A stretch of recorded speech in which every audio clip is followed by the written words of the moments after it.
नमस्कार प्यारे बच्चों, आज हम करने जा रहे हैं हाफ ईयरली एग्जाम साइंस विषय यानी विज्ञान का। तो पहला प्रश्न ले लेते हैं। पहला प्रश्न है, मानव नेत्र के किस भाग पर वस्तु का प्रतिबिंब बनता है? दृष्टिपटल है। निम्न में से कौन से मादा जनन तंत्र का भाग है? अंडाशय।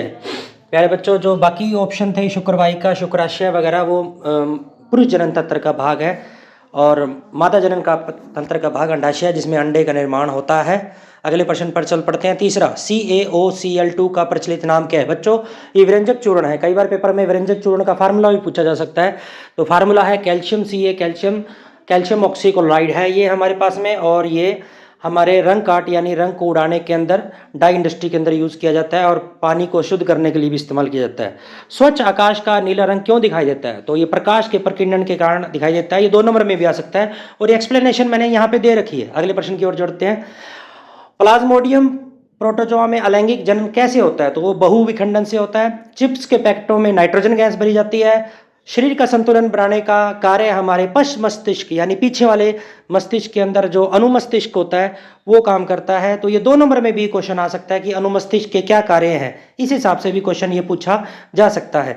अगला प्रश्न 8वां, अभिकथन। ये 2 हमारे पास अभिकथन और कारण दे रखे हैं। इसके अंदर अम्ल और क्षार आपस में अभिक्रिया करके जल बनाते हैं। तो इसको बच्चों उदासीनीकरण अभिक्रिया कहते हैं। बिल्कुल सही है, तो पहला ही ऑप्शन आ जाएगा, यानी हमारा अभिकथन भी ठीक है और हमारा कारण भी ठीक है। तो ऑप्शन ए पर हमने क्लिक कर देना है। तो ये 2 नंबर में भी आ सकता है, उदासीनीकरण अभिक्रिया किसे कहते हैं? तो आप ये दिखा देंगे, अम्ल प्लस क्षार बराबर में जल और लवण। तो ये रिएक्शन हम आप 2 नंबर में करके आ सकते हैं। अगला प्रश्न, दी गई अभिक्रिया में, तो ये अभिक्रिया दी गई है बच्चों, copper sulphate plus iron, Fe iron होता है, FeSO4 बन रहा है हमारे पास, जो कि हरे कलर का होता है, Cu यानी कॉपर बन रहा है। तो प्यारे बच्चों, ये विस्थापन अभिक्रिया, हमें ये विस्थापन अभिक्रिया बताना था। कई बार एग्जाम में ये पूछा गया कि विस्थापन अभिक्रिया किसे कहते हैं, तो ये रिएक्शन हमने लिखनी है। उल्टा भी पूछा जा सकता है। तो ये क्यों होती है? क्योंकि आयरन यानी Fe जो है वो कॉपर से ज्यादा अभिक्रियाशील होता है और वो यौगिक से उसको रिप्लेस कर देता है, डिस्प्लेस कर देता है। अगला क्वेश्चन पे जाते हैं। पादप हार्मोन, ये 2 हार्मोन दे रखे हैं। साइटोकाइनिन यानी जो कि पॉजिटिव हार्मोन होता है, जो कि कोशिका विभाजन को प्रेरित करता है और जड़ों और तनों की लंबाई के लिए उत्तरदायी होता है। जबकि एब्सिसिक अम्ल एक नेगेटिव हार्मोन होता है, जो कि पौधे की वृद्धि को रोकता है, पत्तों को जड़ाता है, यानी पतझड़ जो होती है वो इसी एब्सिसिक अम्ल के कारण ही होती है। नेक्स्ट है हमारे पास 11वां प्रश्न, ABCD पीएच मान है हमारे पास। तो पीएच मान मैं प्यारे बच्चों बता दूं, पीएच जो स्केल होता है वो 0 से लेकर 14 तक होता है और जिन विलेनों का मान 7 से कम होता है उनको हम कहते हैं अम्लीय और 7 से ज्यादा वालों को क्षारीय कहते हैं। तो हमारे पास एक स्केल है, मैंने आपके लिए सहूलियत के लिए बना रखा है। पीएच की वैल्यू अगर 8 से 14 हो तो क्षारीय है, पीएच की वैल्यू 1 से 3 हो तो प्रबल अम्लीय है, 12 से 14 प्रबल क्षारीय है। तो इस तरीके से आप इससे हेल्प लेके आप निकाल सकते हैं। अगला प्रश्न पे आए, प्रयुक्त दर्पण में प्रकार बताएं। तो 3 हमारे पास में बता रखे थे और दर्पण बताना था हमें। 3 केस दे रखे हैं। पहला है वाहन का पश्च दृश्य यानी पीछे का दृश्य के लिए उत्तल दर्पण यूज करते हैं हम। नेक्स्ट है दंत चिकित्सक, वो अवतल दर्पण यूज करता है और सर्च लाइट के अंदर हम अवतल दर्पण का उपयोग करते हैं। ये 2 नंबर में भी आ सकता है और ये अब यहाँ 3 नंबर का आया हुआ था। अगला है हमारे पास, ये चित्र आप बिल्कुल जोर से बना लीजिए, बढ़िया तरीके से बना लीजिए। वायवीय अवायवीय श्वसन, ये चित्र भी आपका 3 नंबर का या 4 नंबर का आ सकता है। इसको आप चित्र भी बना सकते हैं। और ये रिएक्शन पूछी गई थी हमारे पास में, पथ कौन से हैं, विखंडन कैसे होगा। तो ये चित्र को 2-3 बार प्रैक्टिस करें, पक्का ही पेपर में आने वाला ही है। एक और मैंने डायग्राम है, अलग अलग जो रिएक्शन पूछी गई थी वो इस तरह कैसे है, जिस तरह हमारा स्टेप फर्स्ट है, इस तरीके से भी इस उत्तर को लिखा जा सकता है।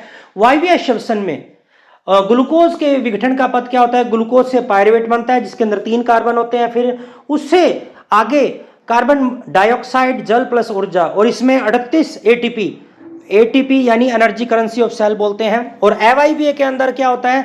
इथेनॉल प्लस कार्बन डाइऑक्साइड, जो कि यीस्ट में होती है। और अगर हम मांसपेशियों की बात करें, यानी कि जो हमारी पास में ग्लूकोज के अपूर्ण यानी क्या कहते हैं ऑक्सीकरण के कारण है, तो वो पेशियों में होता है।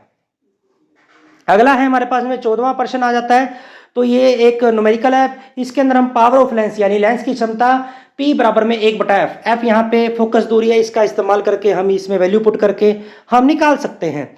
और लेंस का प्रकार बच्चों, क्योंकि फोकस दूरी हमारे पास नेगेटिव में उत्तर आया है, इसलिए ये अवतल लेंस होगा। जब भी नेगेटिव वैल्यू आए तो अवतल दर्पण या अवतल लेंस होता है। दूसरा प्रश्न ये दे रखा है, ये चित्र हमेशा आता ही आता है। तो ये हमारे पास दे रखा है कि हमारे पास एक अवतल हमारे पास दर्पण है, तो अगर वक्रता केंद्र पे कोई वस्तु रखी हुई है, ए बी जो हमारे पास है ये एक वस्तु है, तो ए और बी से हमारे पास ये इस प्रकार से लाइटें जाएंगी और लाइट की जो किरणें हैं वो आ करके ए डैश पे मिलेंगी।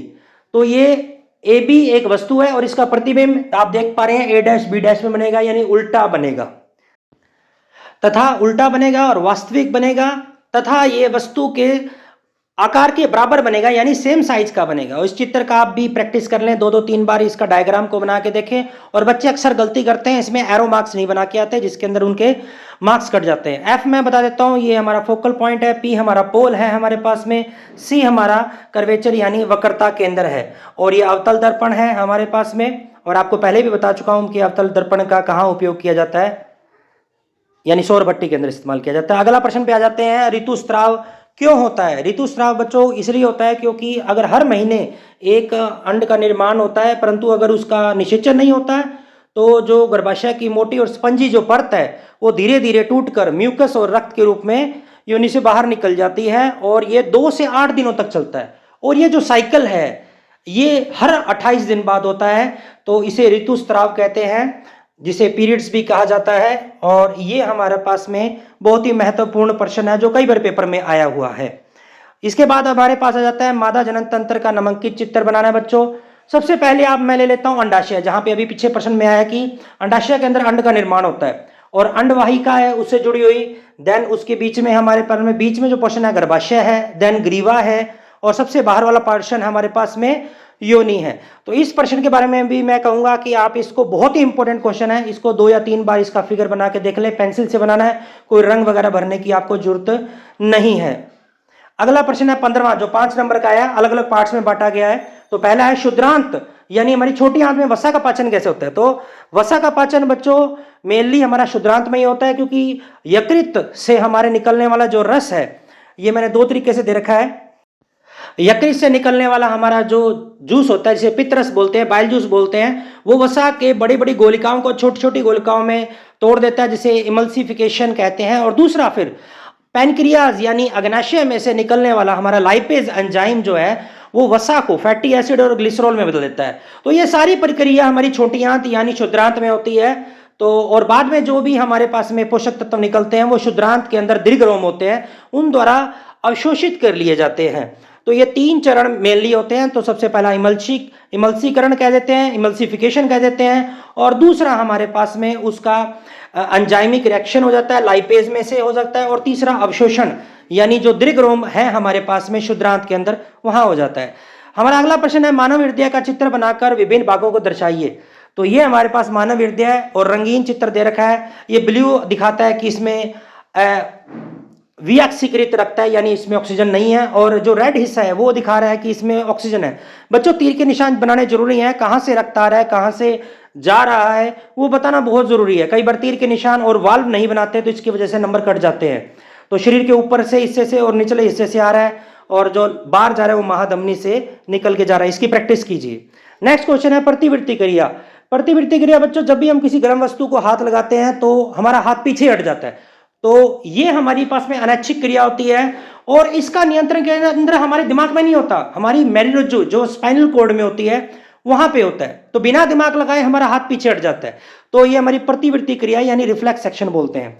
अगला क्वेश्चन है हमारे पास, इंद्रधनुष कब और कैसे दिखता है? तो बच्चों इंद्रधनुष हमेशा सूर्य के विपरीत बनता है। बारिश के बाद छोटी छोटी जो बूंदें होती हैं आकाश में रह जाती हैं, वो प्रिज्म का कार्य करती हैं, तथा इसमें 3 मेन घटनाएं होती हैं। ये आपको जरूर लिख के आनी है बच्चों, अपवर्तन, पूर्ण आंतरिक परावर्तन और विक्षेपण। ये 3 हमारे महत्वपूर्ण घटनाएं हैं। और ये 7 रंग विब ग्योर, ये जरूर लिख के आना है, जिससे आपको पूरे नंबर मिलेंगे आपको।